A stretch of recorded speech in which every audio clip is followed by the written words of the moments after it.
Bonjour la vallée de la Matapédia, bienvenue dans TVC l'été extra. Je vous explique un peu qu'est-ce que je fais ici, c'est quoi cette émission.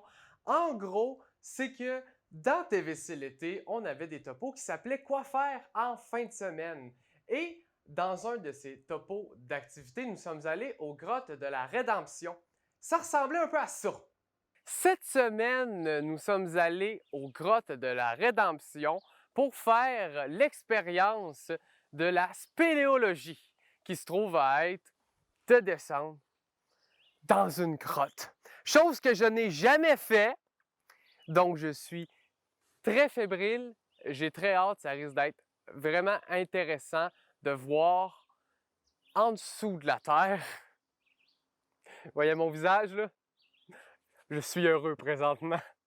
Mais ce que vous ne savez pas, c'est lors du tournage, on a filmé pendant environ 4 heures.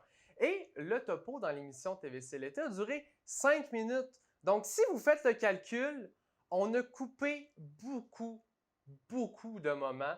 Donc, on s'est dit pourquoi pas les présenter dans cet épisode spécial d'une demi-heure. Donc, installez-vous confortablement. Nous partons aux grottes de la Rédemption avec Alain Michaud comme guide qui va nous expliquer un peu ce qu'est la spéléologie. Bon, ben, bienvenue à la Rédemption. Bienvenue aux grottes de la Rédemption. Vous êtes venu ici pour visiter la grotte principale qui est connue à travers tout le Québec, le SPS de la Fée, qui est profonde de 45 mètres. Dans les années 20, ici d'ailleurs, il n'y avait même pas de village. La Rédemption n'existait pas. Mais il y avait un personnage, presque une personne de Saint-Angèle, qui s'appelait Pantaléon Plante. Et lui, c'était un prospecteur minier, un des pionniers dans la prospection dans l'histoire géologique du Québec. Là. En 1927, il y a eu un incendie de forêt ici, qui a dévasté une grande partie du territoire rédemptois, même si à l'époque, la Rédemption n'existait pas encore. Et comme il y a eu cet incendie, eh bien, le feu a ravagé la végétation, les arbres, la végétation a brûlé. Alors, qu'est-ce qui se passe? C'est que la roche est visible beaucoup plus facilement. Et prospecteur qu'il est, bien, Pantaléon Plante serait venu ici, à ce moment-là, pour faire son métier de prospecteur. Et c'est là que, par hasard, il aurait trouvé l'entrée de la grotte, qui est un puits d'une vingtaine de pieds de hauteur, de profondeur, à ce moment-là. Mais ça doit être quelque chose pareil de... Tu sais, tu visites un puits, là, pouf, une grotte. Pour faire le saut, là, ça doit être impressionnant. C'est une première en spéléologie. Lorsqu'on découvre une grotte et qu'on est les premiers à aller à l'intérieur, c'est ce qu'on appelle faire de la première. C'est grisant, là. Parce que tu sais que sur les 7 milliards de personnes qui existent sur la planète, c'est la première personne qui va à l'intérieur. Ouais. Ça donne un petit coup de chouette. Là. Donc, un stress de se perdre, parce que c'est pas aménagé, c'est pas des personnes ne connaissent, il n'y a pas de carte, il n'y a pas de...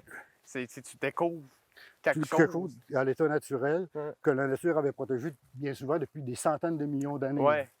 Alors, en 1978, le Spéléoclub d'Awanjish est fondé. Awanjish, c'est le nom du canton où on se trouve. Okay. Et pourquoi le club a pris ce nom-là, Spéléoclub Awanjish? C'est que c'est sur ce canton-là qu'on trouve la grotte principale. Et la majorité des autres grottes et phénomènes qui sont reliés aux grottes se trouvent sur ce canton-là. Okay. Awanjish, c'est un mot micmac qui veut dire petite brume. Jish, c'est le diminutif. Awan, ça serait brume. Awanjish, petite brume. Il faut prononcer le T. Awan, sinon ça donnerait portage. Awan, ça serait un portage. Awanjish, petit portage. Okay. Et ici, c'est le spéléoclub Awanjish. Donc, le spéléoclub de la petite brume. Ah. Le spéléoclub auquel j'ai appartenu, on a commencé à faire des obstructions un petit peu partout. Et mon nez, après avoir acquis assez d'expérience, eh bien, qu'est-ce qu'on a fait? On a décidé de s'attaquer à un très, très gros chantier de désobstruction à l'intérieur même de la grotte, le SPS de la Fée. Et là, ça a été un projet qui a été coûteux. On a demandé de l'aide du fédéral, on l'a reçu. C'est un programme de développement communautaire du Canada qui existait dans ces années-là. Le projet s'est déroulé sur 2 hivers, en 1982 et 1983. 1400 tonnes de dépôts ont été enlevés de la grotte. Et ça a rendu la grotte beaucoup plus spacieuse. Sûrement. Et c'est ce qui a permis aujourd'hui aux gens c'est ce qui permet aux gens de venir ici là, pour voir la grotte comme un attrait touristique. C'est ça, parce qu'aujourd'hui, la grotte est accessible à À tous, quasiment. Là. Presque. Ouais, ça prend quand même un minimum de forme. Oui. C'est sûr que si tu es claustrophobe et tu as une phobie du noir, ça va en être. Ouais.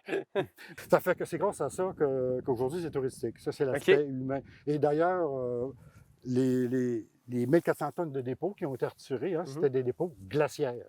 OK. Donc, ce qui veut dire que la grotte devait être là avant la dernière glaciation. Oh boy. Elle s'est terminée il y a 10 000 ans, la glaciation. Elle a duré 100 000 ans. Donc, on va aller tout à l'heure dans une grotte qui a au-delà de 110 000 ans. Et à 110 000 ans, elle n'est même pas formée, là. On comprend? Combien de temps ça a pris pour la former? 50, 100, 150 000 ans? Plus, on ne sait pas. On peut, ça se calcule-tu? On n'a rien trouvé qui permet de le dater. Ah, ouais? Des fois, on peut trouver des choses qui permettent de dater des dépôts, qui peuvent être datés mais malheureusement, on n'a rien trouvé qui le permet. Ah. Mais ce que les dépôts glaciaires nous disent, c'est ça. C'est là, au-delà de 110 000 ans. Seigneur. Voici le lapia. Le lapia, c'est un affleurement calcaire qui nous indique la possibilité qu'il y a des grottes autour. OK. Mais c'est un affleurement calcaire avec des phénomènes de dissolution de surface, mais uniquement de surface. Puis on le voit par les rigoles. Vous voyez les rigoles qu'il y a un peu partout sur. Ce sont des phénomènes de dissolution qui s'appellent des lapiaises. Et comment ça se forme, ça? Eh bien, dans l'air qu'on respire, il y a du gaz carbonique. Lorsqu'il pleut, tu as de l'eau qui arrive. Ton gaz carbonique va avec l'eau. Ton eau tombe sur le sol. Et ici, ça a déjà été recouvert de végétation. Alors, au contact de la végétation, ton gaz carbonique, va se changer en acide carbonique. Et cet acide carbonique-là va pénétrer au fond du sol, va aller jusqu'aux racines. Il va se mettre à dissoudre la roche parce que le calcaire est une roche carbonatée. Condition idéale. Alors, ça va donner les rigoles qu'on a là. OK.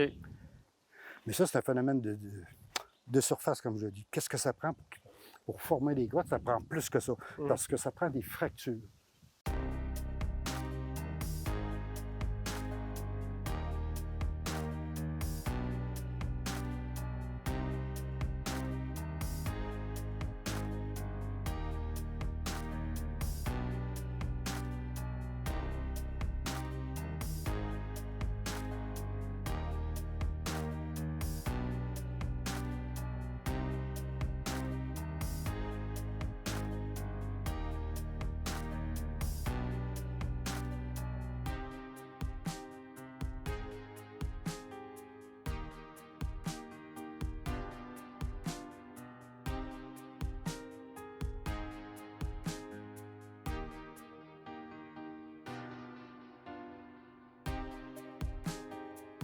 Alors, on est dans le petit spéos, à l'intérieur, à l'entrée, et on peut voir ici que c'est de la glace qui est là.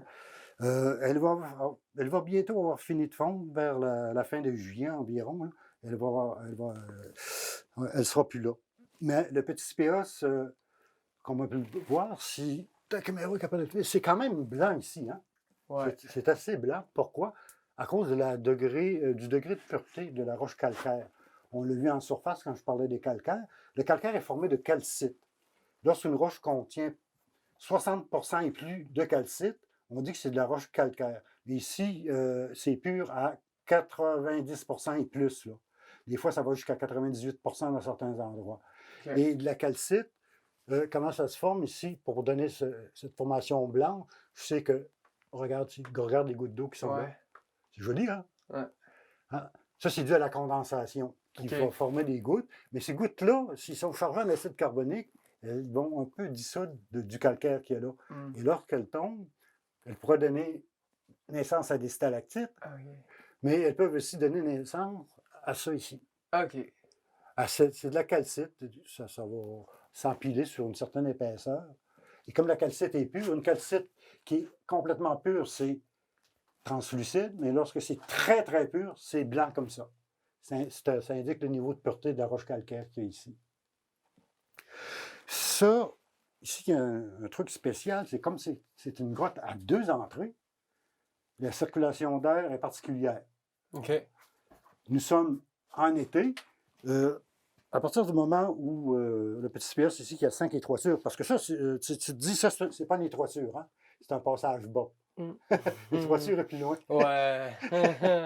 Je suis pas claustrophobe, mais pour vrai. Non, en vrai, je pense certain que. Genre, mieux habillé. Oui, il faut être bien habillé. Je Oui, oui. l'aurais fait, Oui, mais. non, pas là. Mais Ouais. oui, non, il faut être habillé en conséquence. Ouais, Là. c'est clair. C'est clair, parce que est-ce que tu vois un petit peu la galerie qui est là? OK. Donc, la circulation de l'air, elle se fait en été de manière suivante. Le grand SPS qu'on va voir tout à l'heure, Ouais. c'est l'entrée la plus haute. Donc, OK. ton air chaud va être attiré par l'entrée la plus haute, Mhm. va se refroidir à plus 4, hein, parce que la température à l'intérieur d'une grotte est toujours égale à la moyenne annuelle de la région où tu te trouves. Et ici, il fait 4 degrés. Donc, c'est 4 degrés, peu importe la saison. Présentement, il fait 4 degrés. Pas ici, là, parce Pas qu'on ici. est à l'entrée. Là. OK. C'est différent. Mais aussitôt que tu vas avancer un peu, là, ça va devenir 4 degrés. Mais ça va être comme ça, été comme hiver. Ça OK. donne l'impression en été que c'est frais ou en hiver que c'est chaud, mais c'est toujours la même température. Sauf aux entrées, là, il y a un petit bout là, où c'est pas tout à fait ça. Là. Mais donc, en été, ton air chaud va entrer par l'entrée qui est la plus haute, et puis va suivre la galerie qui est en descendant, et puis à un moment donné, il va arriver jusqu'ici où elle va ressortir. OK. Donc, ton air est toujours renouvelé. C'est toujours de l'air sain qui est renouvelé à chaque fois. Mais en hiver, il se passe le phénomène inverse. Comme ici, c'est l'entrée la plus basse, ton air froid qui est plus lourd va être entraîné dans la grotte pour circuler ici. Et là, va passer de moins 15, moins 20 à plus 4. Et là, va remonter la galerie pour aller à l'autre entrée qui est plus haut, pour ressortir par là. C'est une circulation d'air inversée. OK. Et quand il fait très froid, mais il faut vraiment qu'il fasse très froid, là, mais disons qu'il fait moins 25, moins 30, là, vraiment, là, quand ton air chaud à plus 4 là-bas, on va voir le puits d'entrée tout à l'heure, à plus 4, arrive à des conditions de moins 25, moins 30, il y a un choc thermique qui se fait, et là, tu as la vapeur qui sort. C'est un jet de vapeur, OK. un peu comme une cheminée qui fume. Ça s'appelle un phénomène de trou souffleur. Et il y a même des grottes qui sont découvertes en hiver à cause de ça. À cause de ça. Ah, tu as des Saint-Éliard, c'est arrivé dans la Gaspésie, le motonégiste passe, puis on Puis voit une vapeur, qu'est-ce que c'est que ça? Ben, c'est une entrée de grotte. Vous pouvez voir aussi que c'est une entrée double. Hein? OK. Il y a un puits qui est là, en haut, là, vous le voyez, l'entrée du puits. C'est le puits d'entrée par lequel Pantaléon Plante est passé dans les années 20 lorsqu'il a découvert la grotte. OK. Ça ici, ça n'existait pas. Ça a été dégagé en 2015, expressément pour permettre aux visiteurs de venir sans passer par le puits, parce que c'est quand même plus facile d'y accéder comme ça. Près du grillage, là, on voit qu'il y a une fracture qui n'est pas large, mais c'est une diaclase qui était là. Il y en a un autre là. Donc, tu avais une galerie qui remontait vers la surface, qui était très mince, et coupée par des diaclases, ce qui en faisait des morceaux plus ou moins fragiles. Et que ce poids-là, lorsqu'il est arrivé ici, ben, pouf, l'entrée s'est écroulée et il n'est resté que ce puits-là pour pouvoir pénétrer à l'intérieur. Voilà. OK, vous voyez peut-être pas ce que je vois, mais c'est très différent du petit SPA. C'est déjà débile. C'est déjà bien, hein? Ouais. Eh bien, on va rentrer. Très bien. Alors ici, il y a une Via Ferrata.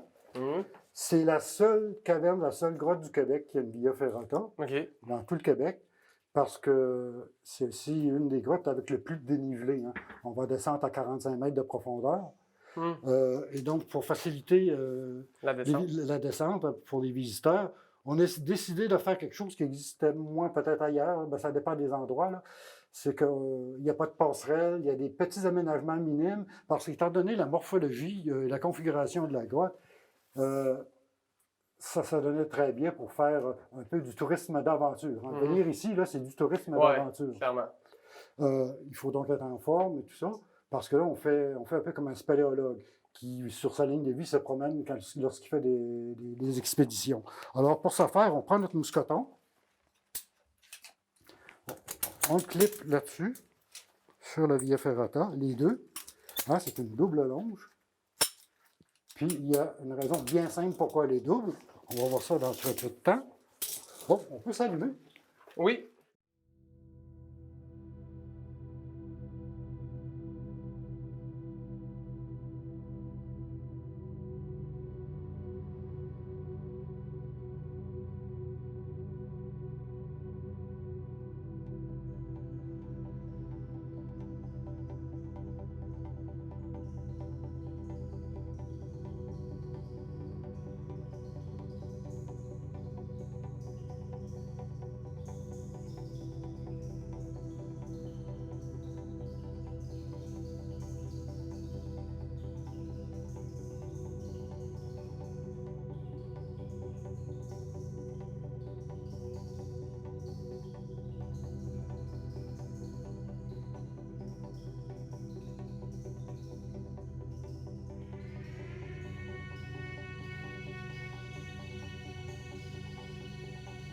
Ça, c'est un fossile de stromatopore. Donc, c'est un fossile d'origine marine. C'est une éponge marine, hein, qui est à même le calcaire dans lequel s'est formée la grotte, ce qui signifie qu'on est vraiment dans un endroit où, anciennement, c'était une mer chaude et peu profonde, comme je le disais à la surface. Là. Hein, si on sent encore à cette époque-là, là, et qu'on était sur la strate là, ici, ce serait, on serait dans l'eau, là, dans de l'eau de mer et de l'eau de mer chaude.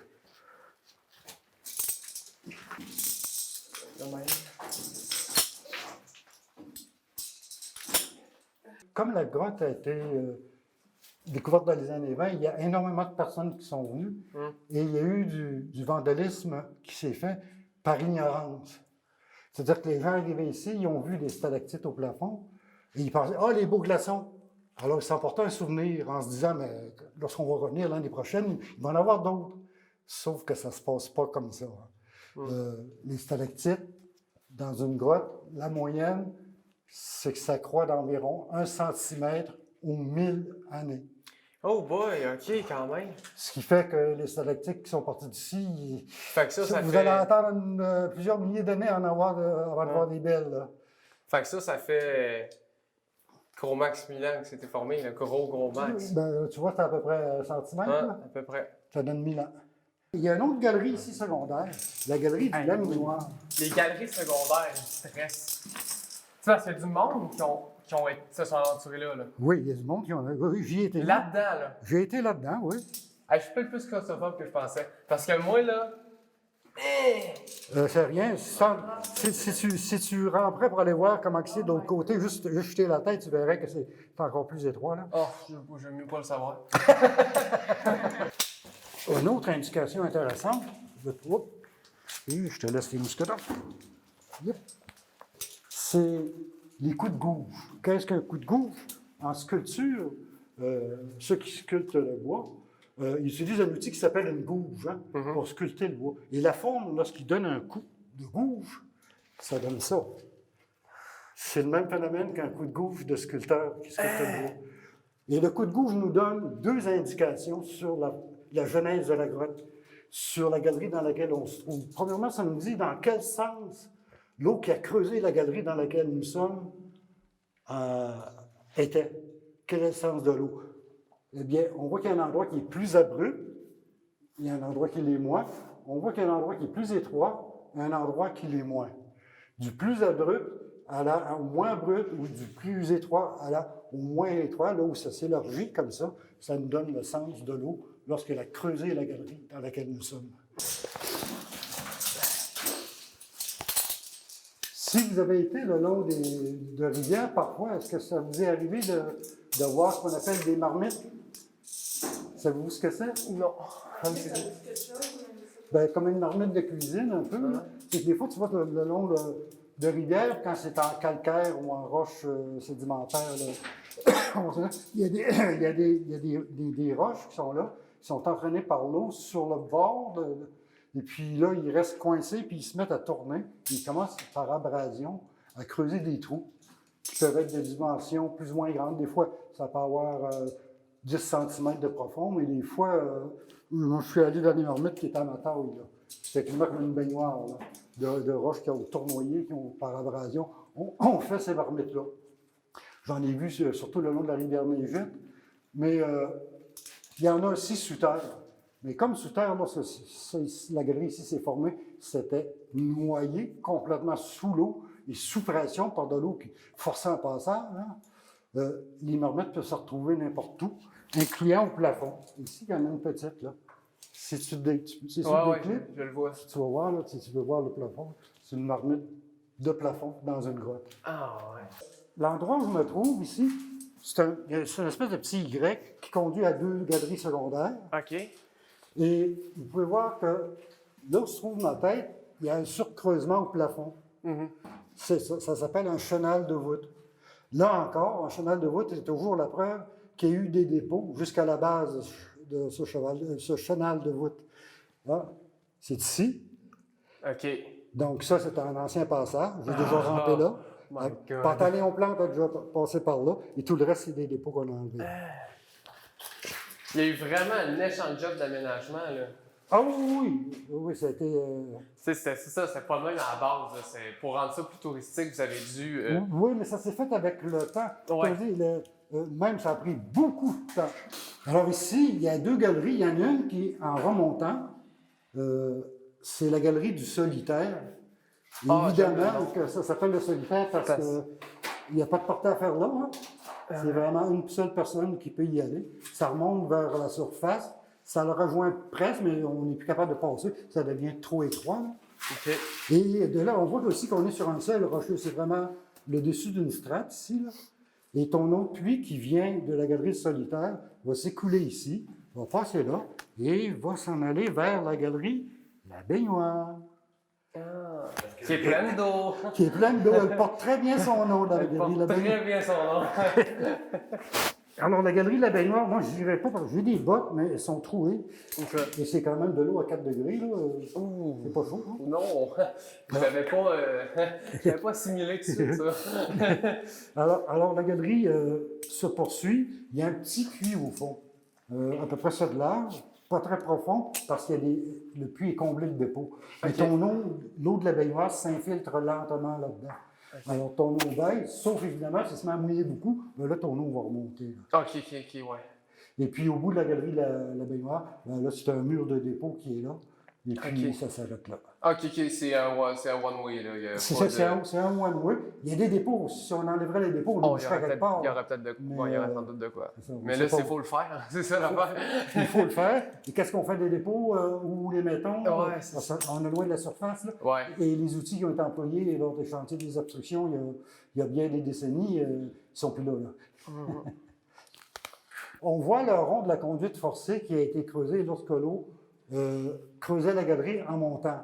Okay. On voit aussi qu'il y a un surcreusement du plancher. Le voyez-vous bien? Ouais. Hein, ça forme comme une espèce, au final, les deux ensemble, une espèce de trou de serrure. Ah, ben oui, OK. Ça forme comme un trou de serrure. Ouais. La clé de... La clé? C'est la clé qu'il nous faut pour aller sous terre. C'est ça. Alors, si on avait enlevé les dépôts complets, jusqu'en haut, on verrait le trou de serrure jusqu'en haut, jusqu'à la sortie. OK. Comment ça s'est produit, ça, ici? C'est qu'une fois que l'eau a creusé la galerie en montant, par la suite, tu as eu de l'eau lors de la déglaciation et tout ça, qui a coulé du haut vers le bas, qui a pris le même chemin que nous en ce moment. Et cette eau-là a surcreusé le plancher pour donner la forme de trou de serrure qui est ici. OK.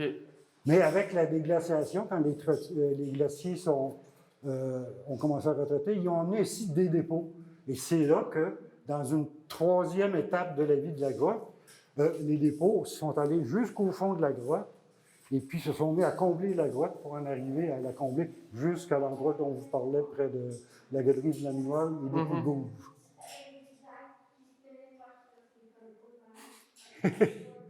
Bon, ça fait bizarre un peu. Alors, c'est pour expliquer la formation du trou de serrure qui est ici. Maintenant, pour descendre ici, comme vous allez le voir, il y a des petites marches qui ont été installées. OK.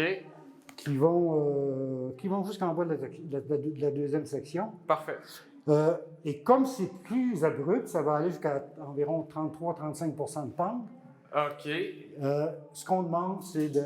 Là, ça va être un problème avec ta caméra, là.